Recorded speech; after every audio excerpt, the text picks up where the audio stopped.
اعوذ باللہ من الشیطان الرجیم بسم اللہ الرحمن الرحیم۔ السلام علیکم۔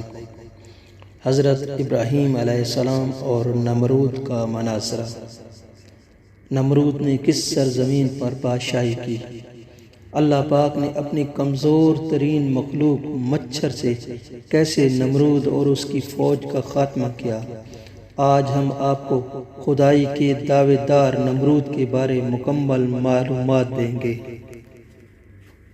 حضرت مجاہد کی قول کے مطابق اس کا نام و نسب یہ ہے: نمرود بن کنان بن کوش بن سام بن نوح علیہ السلام، اور بعض دوسرے مفسرین و مورخین نے اس کا نسب نامہ یہ لکھا ہے: نمرود بن فالح بن عابر بن صالح بن ارکشد بن سام بن نوح علیہ السلام۔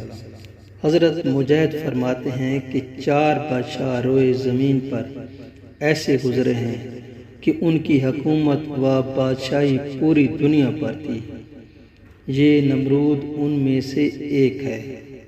ان 4 بادشاہوں میں 2 تو مسلمان تھے، یعنی حضرت سلیمان علیہ السلام اور حضرت ذوالقرنین علیہ السلام، اور 2 کافر، ان میں سے ایک یہ نمرود تھا اور دوسرا بخت نصر۔ کہا جاتا ہے کہ یہ بابل کا بادشاہ و حاکم تھا اور اس نے وہاں 400 سال تک حکومت کی۔ یہ بڑا ظالم و جابر اور سرکش تھا۔ دنیا اور اس کی آسائشیں اور دنیا کی لذتیں اس کا محور و مرکز تھیں، اور اس کی سرکشی کا عالم یہ تھا کہ اس نے خدائی تک کا دعویٰ کر دیا۔ اپنی سلطنت میں تمام وسائل کو اس نے اپنے قبضے میں لیا ہوا تھا، اور جو لوگ اس کی خدائی کے دعوے کو مانتے تھے انہی کو وہ صرف خوراک مہیا کیا کرتا تھا۔ چنانچہ ایک دن غلہ لینے کے لیے حضرت ابراہیم علیہ السلام بھی اس کے دربار میں پہنچے۔ کہا جاتا ہے کہ اس سے پہلے آپ کی نمرود سے ملاقات نہیں ہوئی تھی۔ تو جب حضرت ابراہیم علیہ السلام کی باری آئی تو اس نے کہا کہ غلہ تو صرف ان لوگوں کو دیا جا رہا ہے جو مجھے رب مانتے ہیں، میرے آگے سجدہ ریز ہوتے ہیں۔ تو اس نے حضرت ابراہیم علیہ السلام کو اپنے آگے جھکنے کو بولا، تو حضرت ابراہیم نے کہا کہ میں تو صرف خدائے وحدہ لا شریک کے آگے جھکتا ہوں، اسی کو اپنا رب و کارساز مانتا ہوں۔ تو اس نے سب لوگوں کو غلہ دیا اور حضرت ابراہیم علیہ السلام کو خالی واپس لوٹا دیا۔ کہا جاتا ہے کہ جب حضرت ابراہیم علیہ السلام گھر کے پاس پہنچے تو مٹی کے ایک ڈھیر سے اپنے دونوں تھیلے بھر لیے اور سوچا کہ اس کے ساتھ اپنے گھر والوں کو مشغول کروں گا۔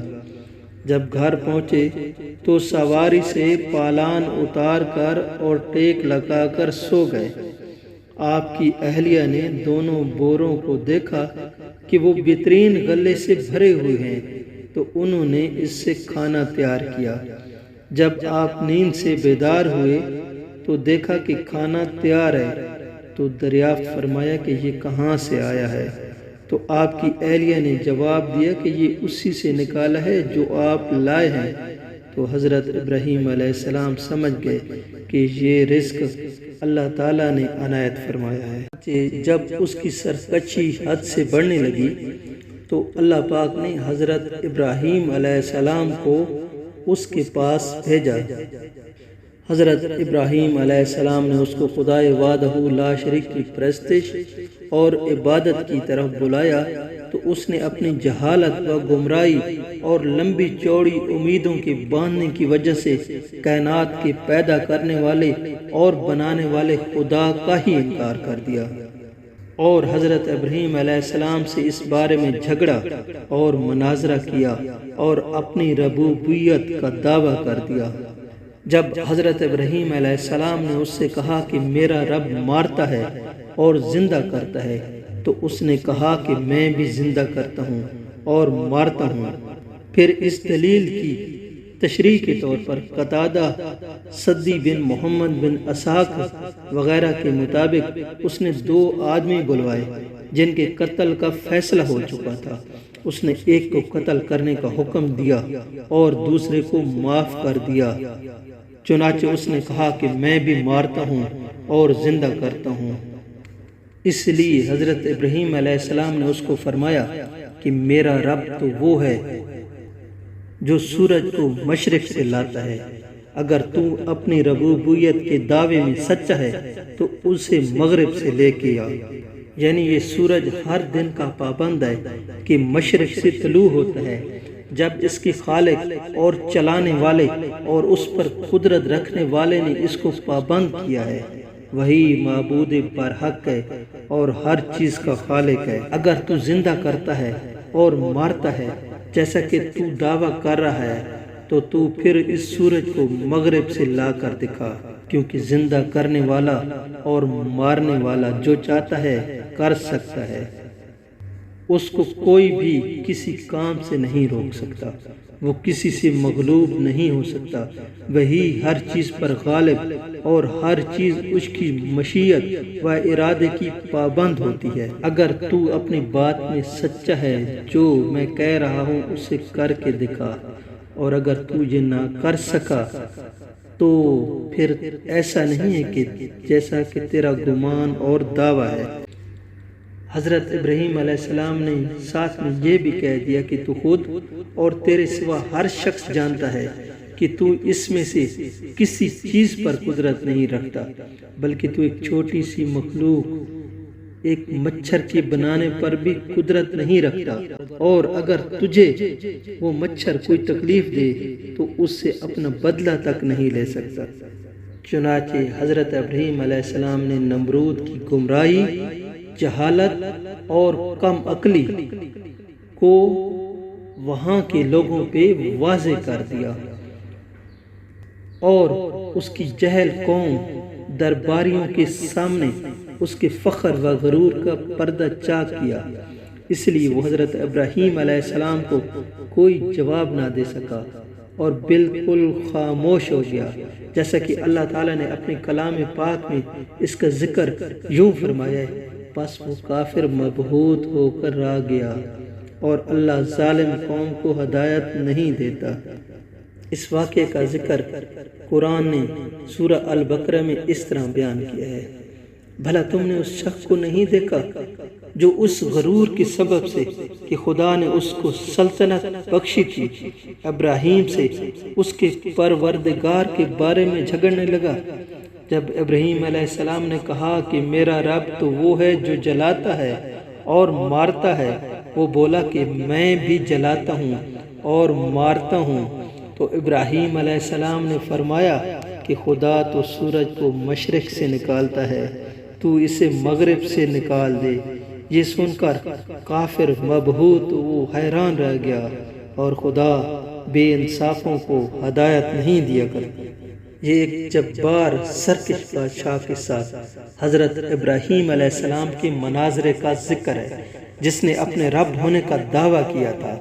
حضرت ابراہیم علیہ السلام نے اس کی دلیل کو غلط اور بیکار کر دیا، اور اس کی جہالت و کم عقلی کو زہر کر دیا، اس کے منہ میں برہان ربانی کی لگام لگا دی، اور اس پر سیدھا راستہ روشن اور واضح کر دیا۔ حضرت زید بن اسلم رحمۃ اللہ علیہ فرماتے ہیں کہ اللہ تعالیٰ نے اس جابر بادشاہ کی طرف ایک فرشتہ بھیجا جس نے اس کو اللہ پر ایمان لانے کو حکم دیا، تو اس نے انکار کر دیا۔ اس فرشتے نے دوبارہ دعوت دی، اس نے پھر انکار کیا، تیسری بار پھر دعوت دی گئی، تیسری بار بھی انکار کیا گیا، اور کہنے لگا کہ میں اپنا لشکر جمع کرتا ہوں، تو بھی اپنا لشکر اکٹھا کر۔ نمرود نے سورج نکلتے ہی اپنے لشکر اکٹھے کر لیے، تو اللہ تعالیٰ نے اپنے کم تر مخلوق مچھروں کی ایک فوج بھیجی جو اتنی تعداد میں تھی کہ کہا جاتا ہے کہ سورج نظر نہ آتا تھا۔ اللہ تعالیٰ نے مچھروں کی فوج کو اس کی فوج کے لشکر والوں پر مسلط کر دیا تو وہ ان کا گوشت تک کھا گئے اور خون پی گئے، ان کی ہڈیاں ہی رہ گئی تھی۔ اور ایک مچھر نمرود کی ناک میں داخل ہوا، وہاں پہنچ کر ایک روایت کے مطابق 40 سال اور دوسری روایت کے مطابق 100 سال رہائش پذیر رہا۔ اللہ تعالیٰ نے اس حقیر سے مچھر کے ساتھ اس کو سزا دی، اس کو اس پوری مدت میں لوہے کی سلاخوں کے ساتھ پیٹا جاتا رہا، حتیٰ کہ اس طرح اللہ پاک نے اس کو ہلاک کر دیا۔ کہا جاتا ہے کہ وہ مچھر نمرود کے کان سے ہوتا ہوا اس کے دماغ میں گھس گیا اور 40 سال یا 100 سال تک وہاں رہا۔ نمرود نے اس سلسلے میں کافی علاج و معالجہ کروایا، لیکن کچھ بھی افاقہ نہ ہوا، حتیٰ کہ اس نے اپنے ملک میں اعلان کروا دیا کہ جو بھی اس کا علاج کرے گا اس کو منہ مانگا انعام دیا جائے گا۔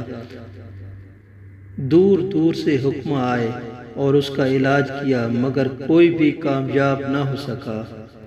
ایک روایت کے مطابق اس کے دربار میں جو بھی آتا اس کے سر پر جوتیاں مارتا تھا، جس سے اس کو راحت و سکون ملتا تھا، کیونکہ جیسے ہی اس کے سر پر جوتیاں پڑتی تھی مچھر کاٹنا بند کر دیتا تھا، اور پھر جیسے ہی یہ سلسلہ رکتا تھا مچھر دوبارہ کاٹنے لگ جاتا تھا۔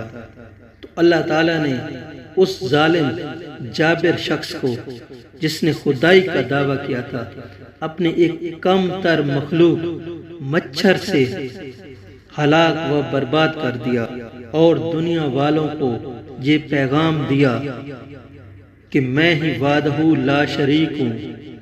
کوئی نمرود، کوئی فرعون جو دنیا میں خدائی کا دعویٰ کرتا ہے وہ مچھر تک بے قدرت نہیں رکھ۔ اللہ پاک چاہے تو اپنے کم تر مخلوق مچھر سے اس کو نیست و نابود کر دے۔ نمرود کی اس قصے میں ہمارے لیے ایک سبق ہے کہ سپر پاور صرف اللہ پاک کی ذات ہے، اس لیے مسلمانوں کو ہمیشہ اللہ ہی کی ذات پہ یقین رکھنا چاہیے اور اسی سے ہی اپنی امیدیں باندھنی چاہیے، نہ کہ کسی امریکہ یا یورپ سے، کیونکہ اللہ پہ جب یقین کامل ہوگا تو اللہ رب العزت کی مدد ہمیشہ اس کے ساتھ شامل حال ہوگی، اور وہ اپنے نیک بندوں کو کبھی بھی گرنے نہیں دیتا، کیونکہ بادشاہی اسی کے ہاتھ میں ہے۔ وہ کسی کو بادشاہ بنا دے یا کسی کو گدھا بنا دے، اس کو کوئی روک نہیں سکتا۔ اس امید کے ساتھ کہ آپ کو ہماری ویڈیو پسند آئی ہوگی، اللہ نگہبان۔